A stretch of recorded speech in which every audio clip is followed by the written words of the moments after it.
বিজ্ঞানীরা দেখেছেন দীর্ঘসূত্রিতার অন্যতম প্রধান কারণ অন্তর্গত হতাশা।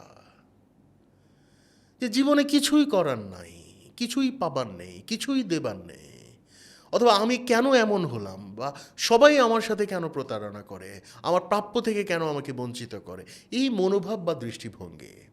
সেক্ষেত্রে এই যে হতাশা, এই হতাশার ভেতর থেকে ঝেঁটিয়ে বিদায় করতে হবে, সিদ্ধান্ত নিতে হবে আমি জীবন যাপন নয়, আমি জীবন উদযাপন করব। কিভাবে সম্ভব? ধ্যান বা মেডিটেশন। ব্রেনের কুলিং সিস্টেম হচ্ছে এই মেডিটেশন। যে কোনো চ্যালেঞ্জিং সিচুয়েশনে মাথা ঠান্ডা রাখতে সাহায্য করে আপনাকে।